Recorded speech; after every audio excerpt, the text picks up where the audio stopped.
Hi YouTube, and thank you for clicking on this video. If you are new here, my name is Ari. I'm a licensed esthetician and I make videos about beauty and skincare, so if you're into that kind of thing, make sure you subscribe.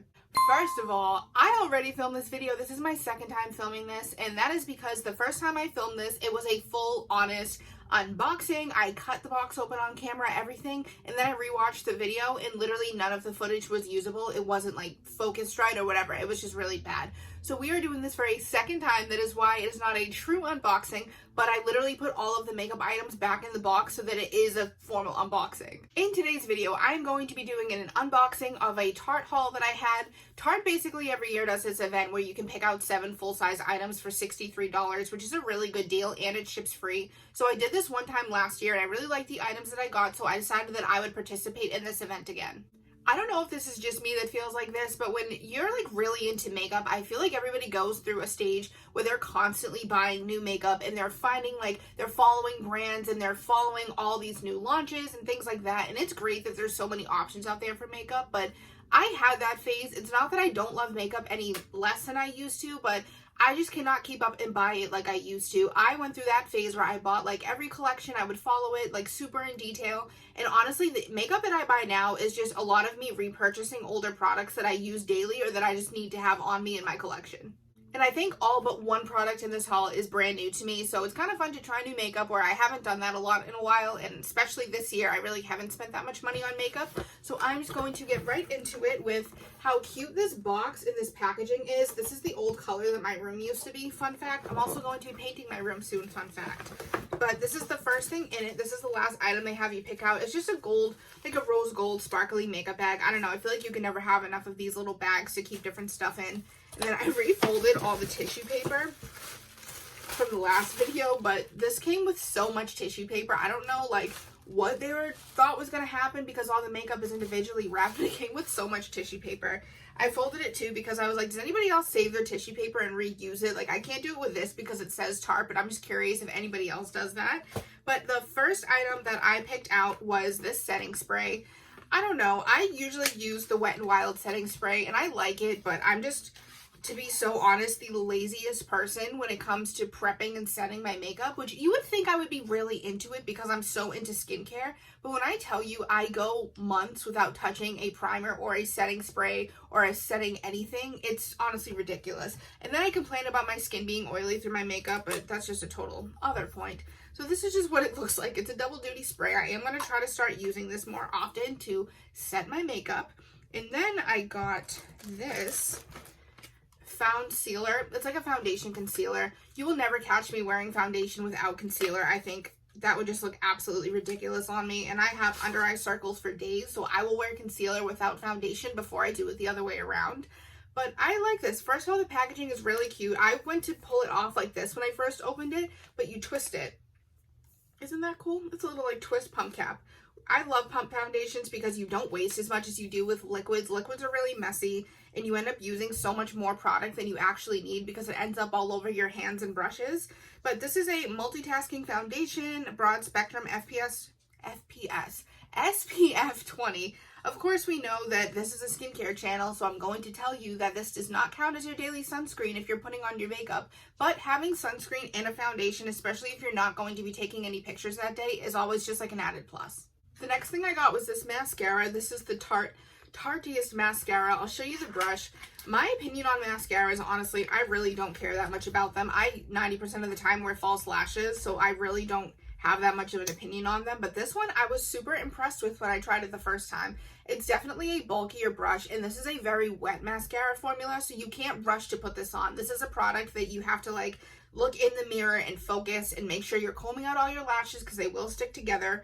But, I mean, I'm not wearing it today, so I can't show you right now, but I was really impressed with this because I don't, like I said, have an opinion on mascaras, but this made my lashes look so big and dark, and once they dried, they really stayed full. They weren't flaky or anything like that. The next thing I got was this blush.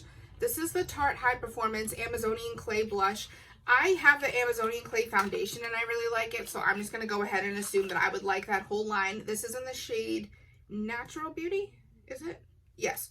This is in the shade Natural Beauty. This is what it looks like. Really bright. Honestly, this might be more of a summer color than it is a winter color, but I love this blush.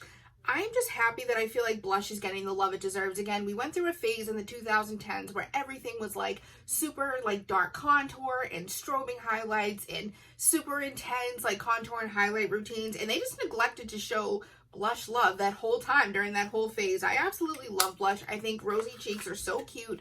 Blush was really popular in like the 40s and 50s with that kind of makeup where everything was like winged eyeliner with a bold lip and a lot of blush, which honestly is how I gravitate to do my makeup more like that anyways. I just think that's a better look. So I love this blush, and I'm happy that people in general are starting to warm up to blush again. The next thing I got was this Sex Kitten liquid eyeliner. I'll show you the actual package, the actual product, because it's really cute.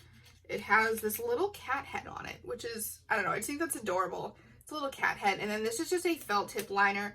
This is like one of my makeup confessions, is that I am so bad at felt tip eyeliner, and I absolutely love eyeliner. I've been wearing it every time I do my makeup since probably I was like 13. I started using liquid eyeliner. But e.l.f. liquid liner is like my ride or die. I think it's so easy to use. I could literally put it on with my eyes closed at this point, but I never got into felt tip liners. So this is one of those things that because I got to pick it out as part of like this bundle, that I'll probably try to practice more and see if I can get good at it or see if I end up liking it. Liquid is like my go-to anyways, but it is cool just to have a felt tip liner in my collection. And last but not least, I got this Rainforest by the Sea lipstick. I've tried their Rainforest by the Sea concealer. I really like it. This is what it looks like. This is in the shade Berry Mojito. Oh, I love mojitos. That's so funny. This is so pretty. It's such a deep berry. Actually, I'm going to show you my one that I have from this other collection. Hold on. This is the other one that I have, and this one is in Yachting. I got that one last year, and then I'll show it to you next to Berry Mojito. So that's Yachting, and that's Berry Mojito. This is more of like a red burgundy shade, and this one is like a deeper, more purple shade, like true to berry.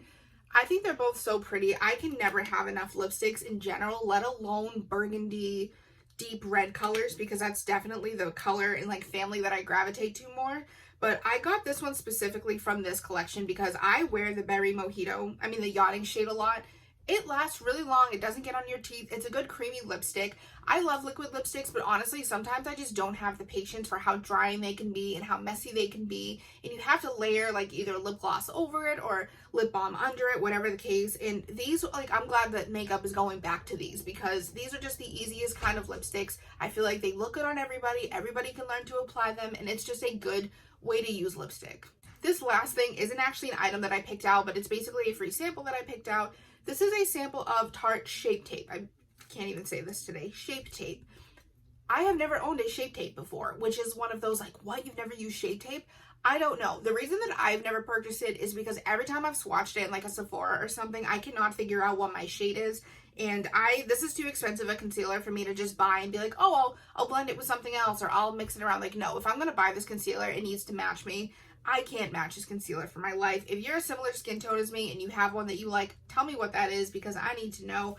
And I've heard mixed reviews about this. Everybody loved it for a while, and then slowly people started to come out and be like, it's kind of cakey, it's kind of heavy, it's kind of hard to blend, like it creases under my eyes. And I use a lot of concealers that are dupes for Shape Tape. I realize that, like the L'Oreal Infallible concealer people call a dupe. There's a CoverGirl. I don't know which specific one it's called. It looks like the same packaging, but there's a CoverGirl concealer that people use as a dupe to Shape Tape. So I feel like maybe because I like the dupes, I would like this actual concealer, but I don't know. It's just one of those things that I've heard too many mixed reviews on. If I found a shade that matched me really perfect, I would probably give it a try. So I might actually use these little samples because everybody knows it, that you get free samples and they sit around in your drawer forever, and then you end up like throwing them away when you clean out your makeup like cabinets or whatever. This video was technically a Tarte haul, but it unintentionally turned into my opinions on makeup and makeup trends because I like to talk about makeup because that is one of the things that I like to do. But that is it, guys. If you have ever shopped the 7 for $63 sale at Tarte before, comment down below what you got. Comment the products you liked, that you didn't like, basically what your opinion is. I talk so much about skincare on this channel, but like I said earlier, makeup was my first love that got me into all this stuff. So I do still love talking about and discussing makeup. So let's have that conversation in the comments. And other than that, leave a recommendation for any videos you would like to see in the future, and I will see you in my next video.